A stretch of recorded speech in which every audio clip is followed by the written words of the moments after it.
Dizem que o homem é eterno quando sua obra permanece. Não somente sua obra, mas suas ideias, lembranças, mensagens e palavras. Assim pensando, Ildeu de Oliveira, primo e amigo do inesquecível Juscelino Kubitschek, resolveu reunir nesta gravação, para ser oferecida a seus amigos mais íntimos, e você é um deles, 3 pronunciamentos feitos por Juscelino.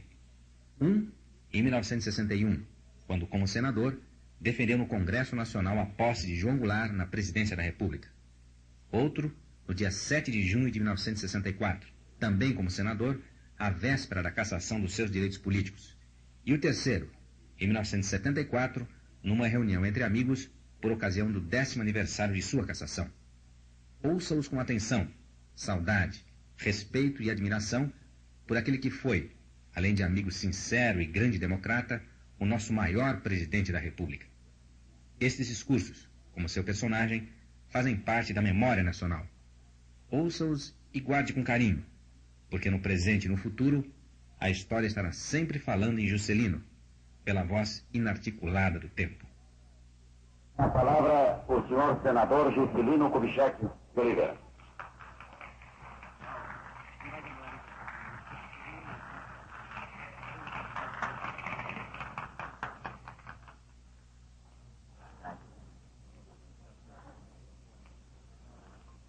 Senhor presidente, ocupo esta tribuna do Congresso no momento que reputo o mais grave de toda a vida republicana do Brasil, para fazer um apelo ao bom senso e ao patriotismo dos que estão em condições de tirar nossa pátria da agonia, da perplexidade e do sobressalto em que se encontra nesse instante em que falo. Não são oportunas considerações sobre as causas da crise que enfrentamos. Isto será matéria para os dias em que, se Deus quiser, nossa pátria sair deste pesadelo. O que me traz a esta tribuna é a imperiosa necessidade de dirigir um apelo aos ilustres chefes militares no sentido de que não contrariem a opinião nacional, que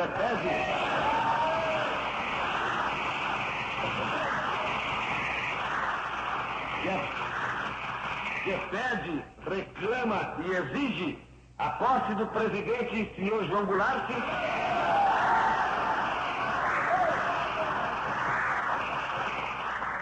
sucessor pela vontade do povo, no último pleito do presidente renunciante.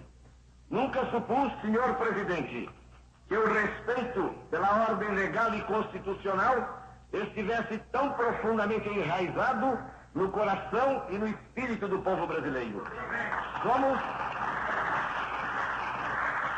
Somos uma verdadeira democracia, não somente porque seja esse o nosso regime político, mas porque assim o quer, de maneira sincera e total, o nosso povo. Não são apenas os partidários e amigos do senhor João Goulart que se batem por sua posse. Muitos dos seus próprios adversários, alguns até ontem encarniçados, não hesitam hoje em impugnar pela obediência à lei. Já não são apenas os políticos, mas todas as classes que exigem o cumprimento do texto constitucional. E a Constituição deve ser cumprida, porque está provado não ser letra morta, mas expressão de vida e vontade do nosso povo.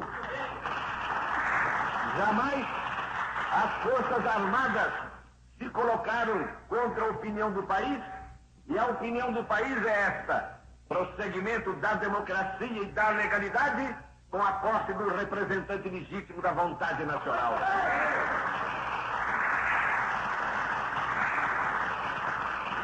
Faço daqui um apelo pessoal ao Marechal Odílio Denis, que foi meu ministro da Guerra, a fim de que ouça e sinta a opinião nacional, a que força alguma tem o direito de contrariar ou renegar.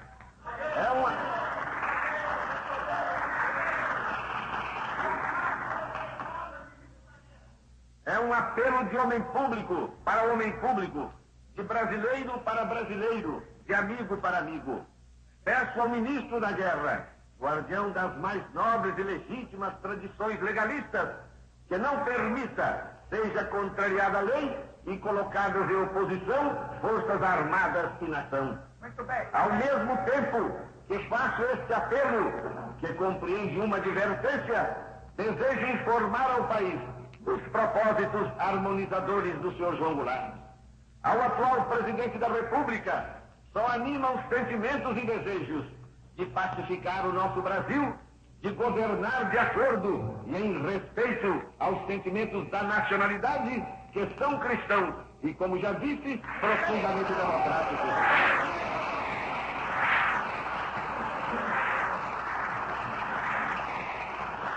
Posso informar que o Sr. João Goulart só aspira a conduzir-se como um bom brasileiro. Era isso que tinha a dizer, senhor presidente. E o digo com sinceridade e veemência, ao mesmo tempo em que insisto em proclamar meu orgulho de pertencer a um Congresso capaz de resistir a todas as opressões.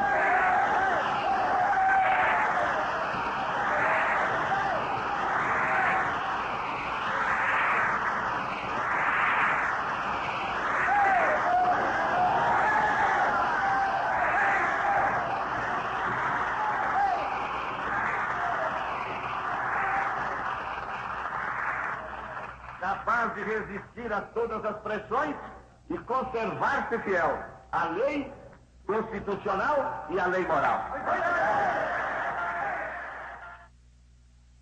Acha-se inscrito o senhor senador Juscelino Kubitschek. Sua Excelência ocupará a hora do expediente a fim de falar em explicação pessoal. Assim sendo, o senhor senador, nos termos do regimento interno, não poderá ser aparteado. Tem a palavra o senhor senador Juscelino Kubitschek.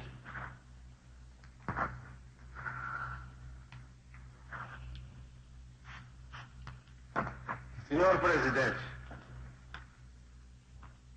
na previsão de que se confirme a cassação dos meus direitos políticos, que implicaria na cassação do meu direito de cidadão, julgo do meu dever dirigir desta tribuna algumas palavras à nação brasileira.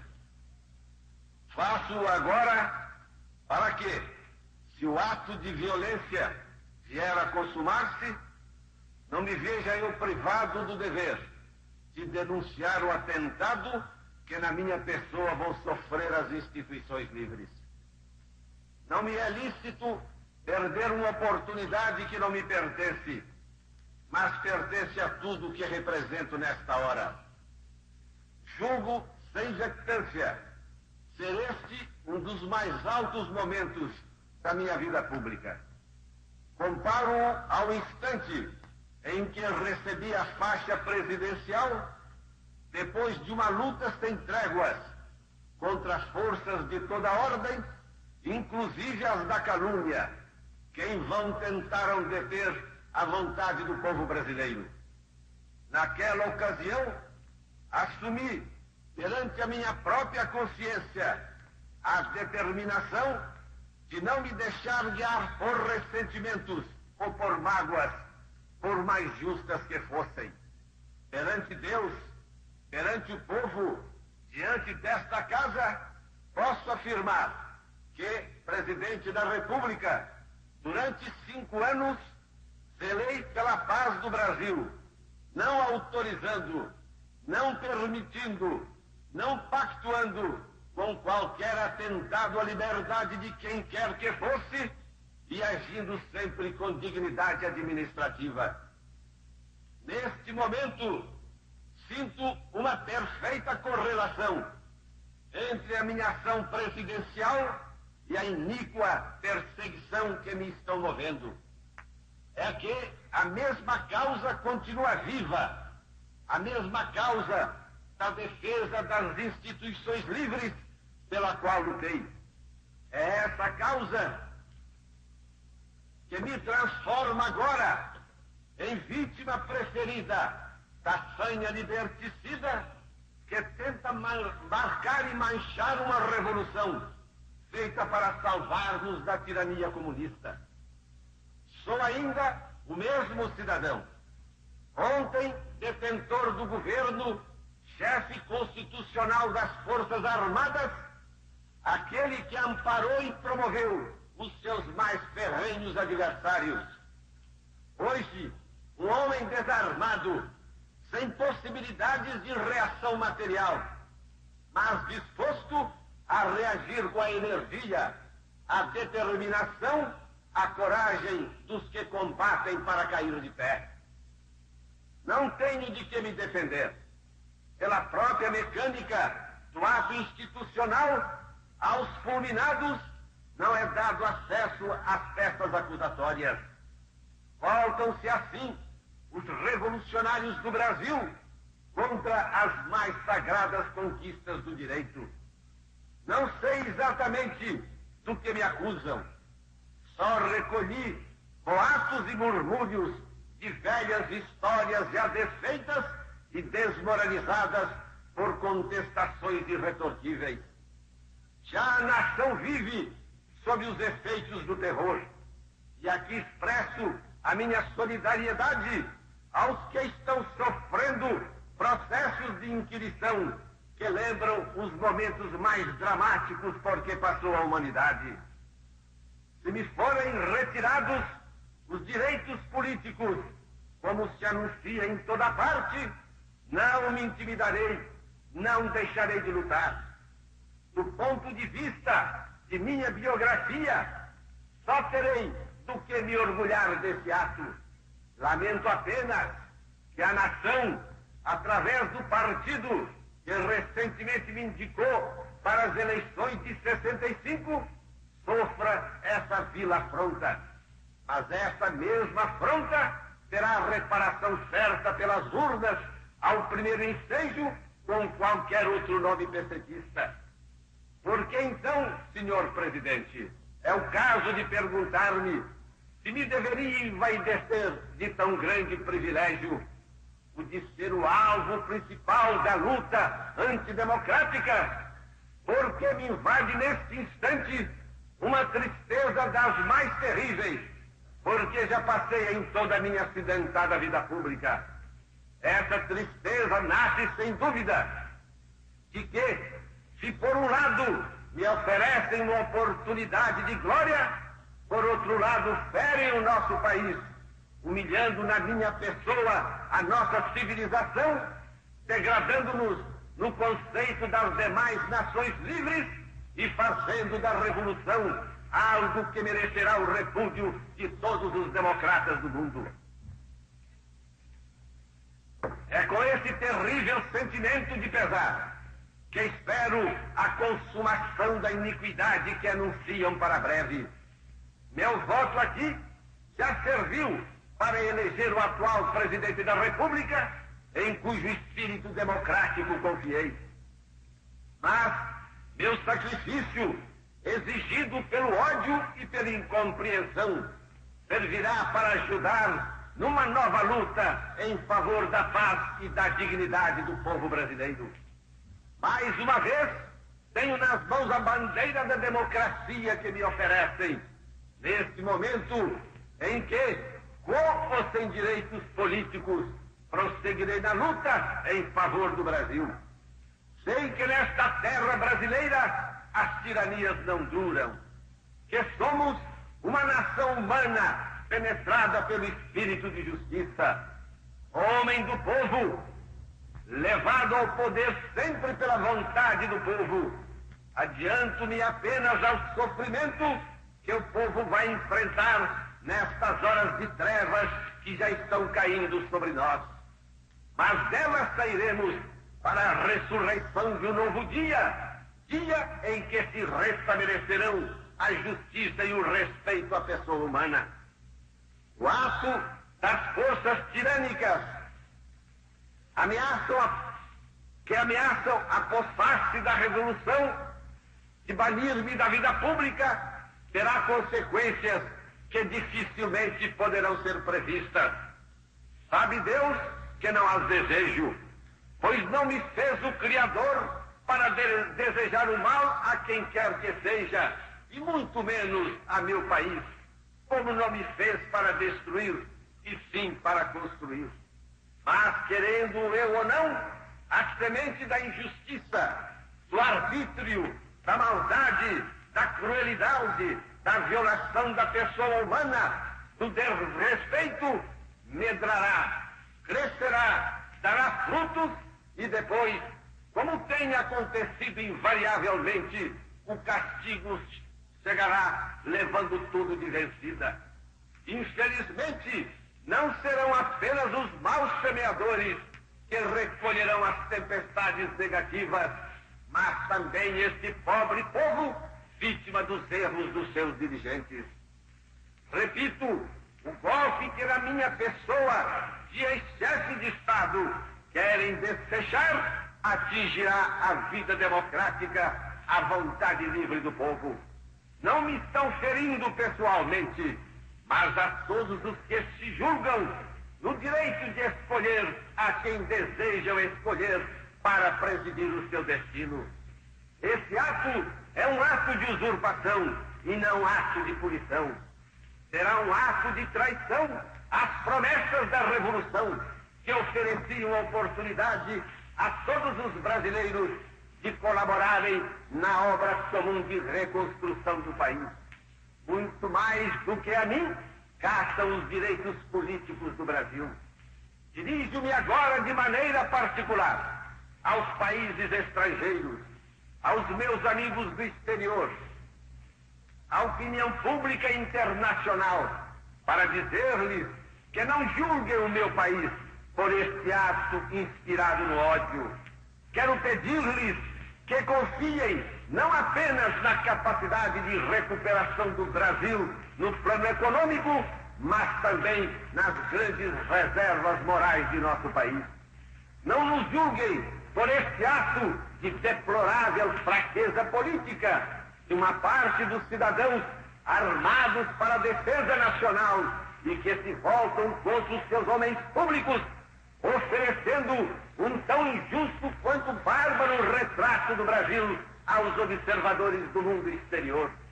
Não somos nós, brasileiros, esses decapitadores, ávidos de mergulharem nas vidas alheias, no que elas têm de mais inviolável para oferecer à degradação pública os seus homens de Estado, os que lutaram pelo engrandecimento do seu país.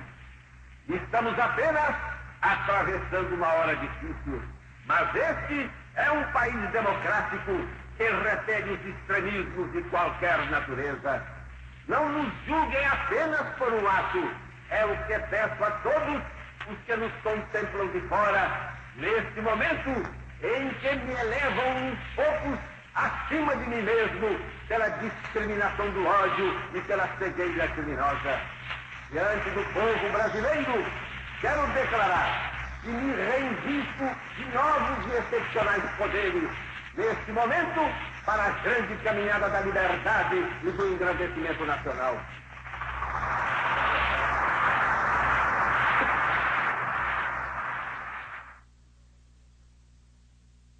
Estamos aqui reunidos, um grupinho de amigos, no 10º aniversário da minha cassação. Foi um fato político que há 10 anos passados abalou o Brasil. E no Rio de Janeiro, especialmente, a cidade se movimentou em direção à minha casa e nós tivemos lá manifestações de toda espécie, as mais carinhosas e emocionantes, as mais vibrantes. Estávamos exatamente nesse momento, às 7h50, reunidos na minha casa, numa expectativa que a todos impressionava, e eu me encontrava no meu quarto, rodeado de dezenas e centenas de amigos, que a casa estava completamente invadida. Sara estava ao meu lado, Odete estava ao meu lado, no momento em que o Negrão de Lima, vindo de um outro quarto, onde existia um rádio, chegou e me disse: o rádio acaba de noticiar o decreto do governo com a sua cassação.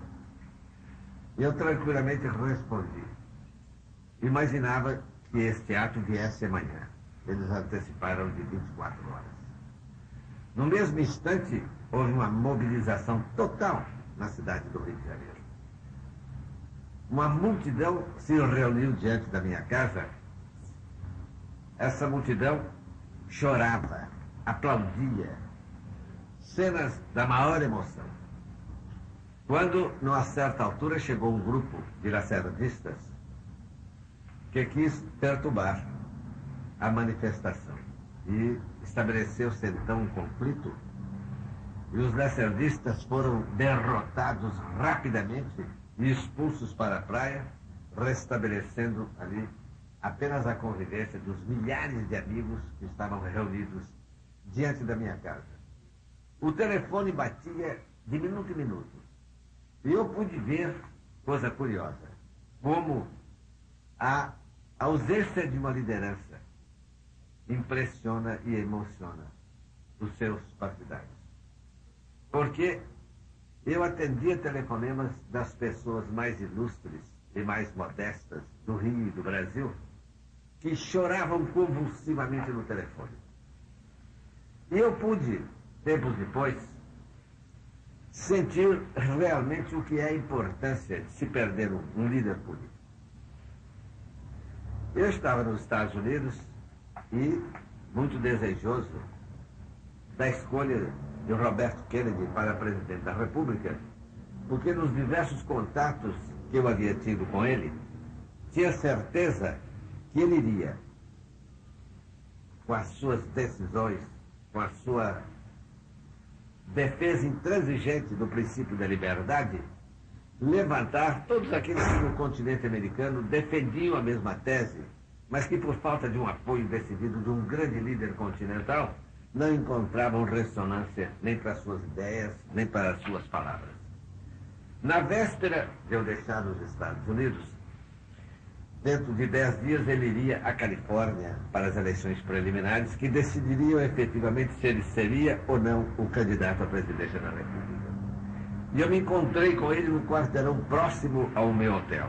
Ele estava em companhia de sua senhora. E eu disse a ele: senador, amanhã eu parto para os Estados Unidos e estamos à espera dos resultados da eleição da Califórnia, que nós temos certeza será favorável ao senhor, porque precisamos de um líder neste continente que aumente as esperanças e estimule aqueles que querem lutar pelos princípios democráticos. Robert Kennedy me disse: presidente, pode ir tranquilo. Me parece que eu serei vitorioso mesmo na Califórnia e eu serei intransigente na defesa desses princípios. No dia que houve a eleição na Califórnia, foi um domingo, no dia seguinte cedo, eu me levantei, como é do meu hábito, às 7 horas da manhã, estava me embargando com um pequeno rádio ao lado para escutar os resultados da eleição na Califórnia, quando começaram a chegar os resultados favoráveis ao Roberto Kennedy. Mas logo em seguida, uma voz entrou no rádio com uma notícia trágica. O senador Roberto Kennedy foi vítima de um atentado e recebeu uma bala no centro da testa, mas ainda está com vida. Para um médico não podia ter nenhuma ilusão de que ele morreria com um ferimento dessa natureza. Durante 3 dias, eu senti a mais profunda tristeza, porque percebi claramente que não teríamos mais, neste continente, um líder para defender as ideias de liberdade, de democracia, que estimularia os outros que existiam por esse continente e que desejavam lutar pelos mesmos princípios.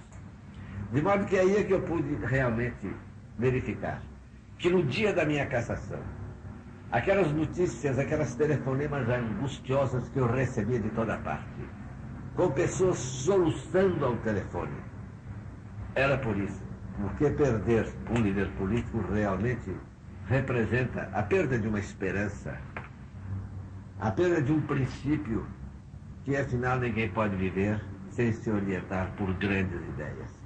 Mas, assim que eu recebi a notícia da minha cassação, eu pedi logo que viesse um microfone, que eu desejava dizer algumas palavras. E foram estas, que aqui está, que eu vou repetir para o rádio, a fim de gravá-las. No instante em que a iniquidade se consuma e me obriga ao silêncio, cassando-me o mandato de senador conferido pelo bravo povo goiano e retirando-me os direitos políticos, quero pedir aos brasileiros que não se deixem um só momento impressionar com as calúnias e as mentiras que os inimigos jurados da democracia certamente hão de continuar atirando sobre mim. Saibam os brasileiros que daqui por diante só não lhes falarei e só não me defenderei se fizerem silenciar a minha voz. Estou pagando nesta hora em que o meu destino se confunde com a sobrevivência da democracia em nossa pátria, e isto me consola de tantos sofrimentos. Estou pagando o crime de ter governado isento de ódios como presidente de todos os brasileiros que fui. O crime de não ter perseguido a quem quer que seja. O crime de ter dado ao Brasil uma dimensão interna e externa, jamais sentida em toda a história republicana. O crime de ter proporcionado a esta nação 5 anos de paz, de garantias constitucionais, de cuidados administrativos. O crime maior de ter feito nascer no coração dos brasileiros a esperança e o sentimento de grandeza. Minha atitude diante da agressão a que me submetem é de serena tranquilidade. Sei que o tempo confundirá os meus inimigos gratuitos, sufocará os ódios e restaurará a justiça agora duramente espezinhada. Sei que os meus inimigos me temem, porque temem a manifestação do povo, e assim, com esse ato brutal, me afastam do caminho das urnas, única manifestação válida num regime verdadeiramente democrático. Nada me constrangerá tanto como a impossibilidade, pela violência, de defender a minha honra e a conduta de meu governo. Isto poderá, talvez, verificar-se por alguns momentos, mas não para sempre. É a lição da história. De uma ou de outra maneira, encontrarei forma de enfrentar os meus algozes, silenciando pela tirania, restaurando documentos irrefragáveis, e restará a reparação que a história oferece, dignificando os que forem sacrificados pela má-fé, pela incompreensão, pelo ódio. Confio o meu destino às mãos do povo brasileiro, desse povo a quem tudo devo, desse povo que me tirou da obscuridade e me levou à suprema magistratura da nação. Creio no meu povo e no meu país. Creio na glória do castigo imerecido e no repúdio dos castigadores odientos. Não me arredarei da luta em favor da democracia. Serei mais eficaz e mais ardente agora, quando já não está em jogo a minha pessoa. Este ato não marcará o fim do arbítrio. O vendaval de insânias arrastará na sua violenta arrancada mesmo os meus mais rancorosos desafetos. Um por um, eles sentirão os efeitos da tirania que ajudaram a instalar no poder. Qual a origem dessa fixação obsessiva com que o governo dá prioridade à cassação de meu mandato e de meus direitos políticos sobre as tarefas graves da administração? Que temor é este da minha sobrevivência política? É o temor que se apodera de todos os usurpadores das liberdades fundamentais da pessoa humana. É o temor do pronunciamento popular através do sufrágio universal.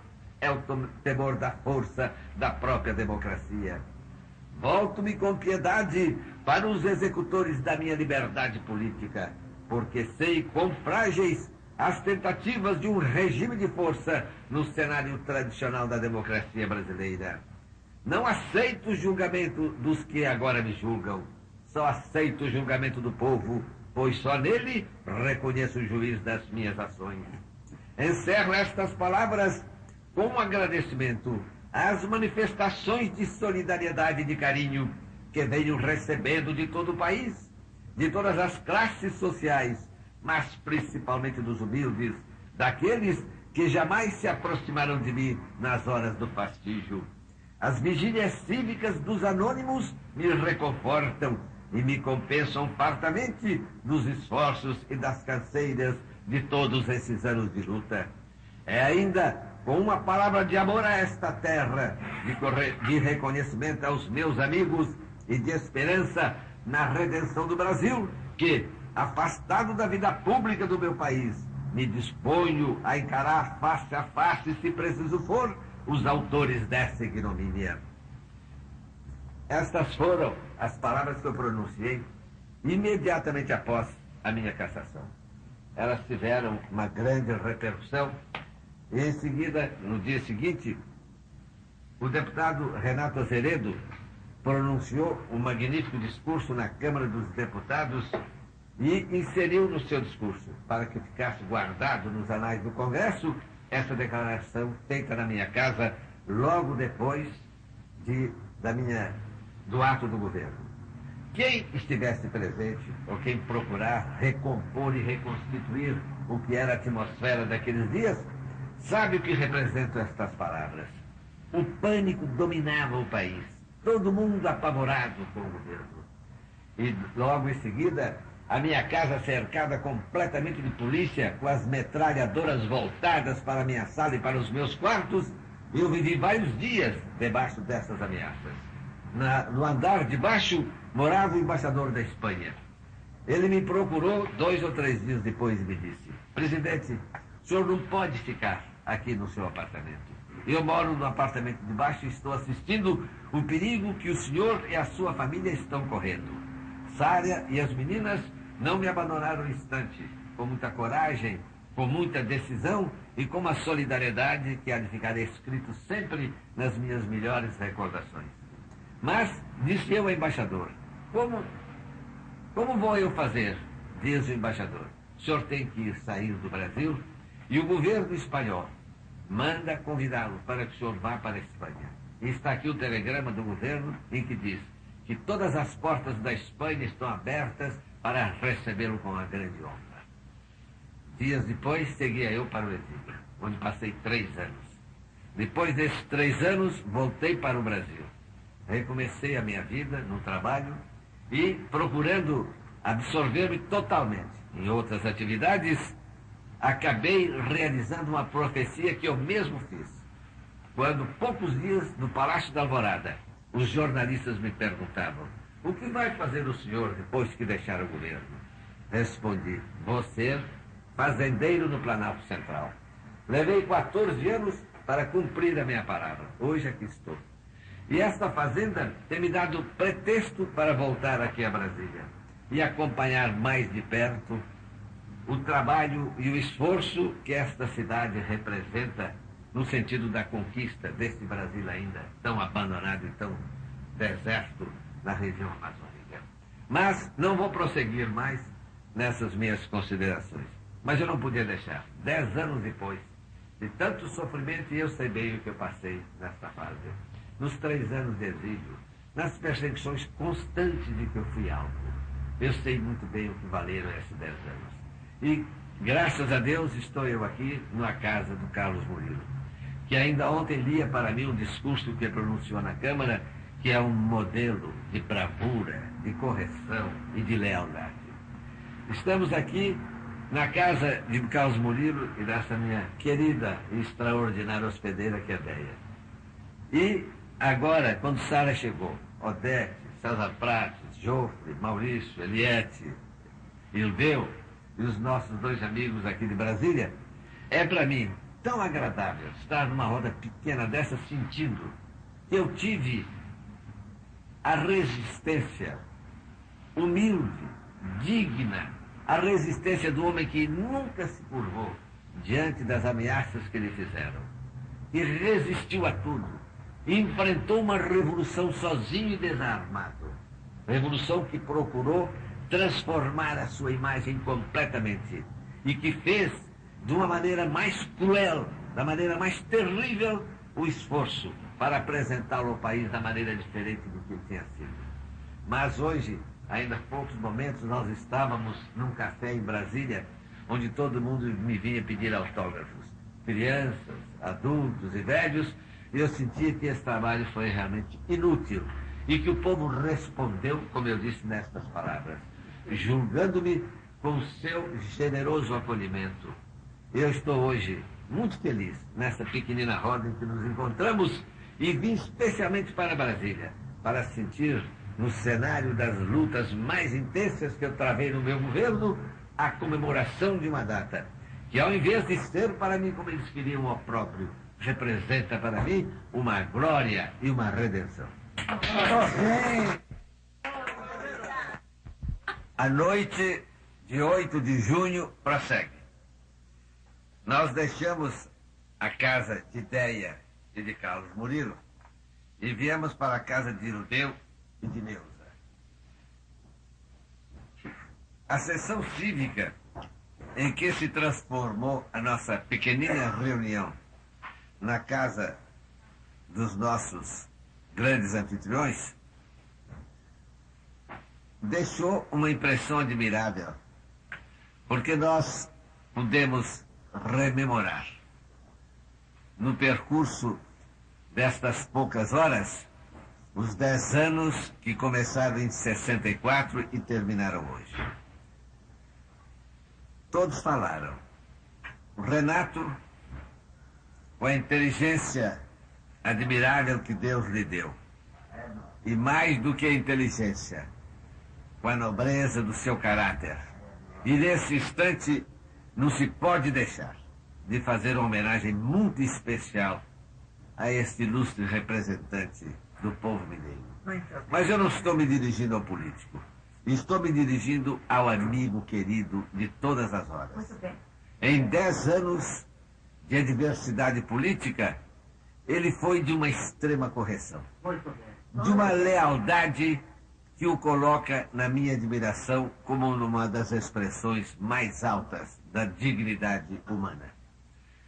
Ele aqui está conosco e falou, e como sempre, admiravelmente.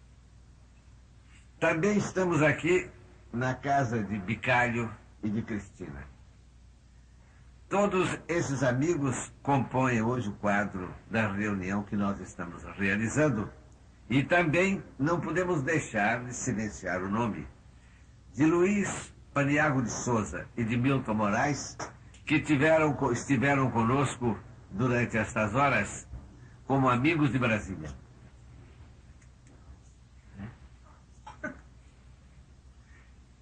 Foram tão gentis trazendo para a sala umas flores lindas de Brasília que expressam bem o que é a beleza desta cidade, plantada nesse planalto que cada dia se torna uma expressão do trabalho e da força criadora do povo brasileiro. Não sei mais o que dizer para encerrar estas ligeiras palavras que significam o fim de uma noite tão feliz e tão agradável para nós todos. Aqui diante de mim está essa florzinha do Planalto, que é Eliette, mulher do Maurício.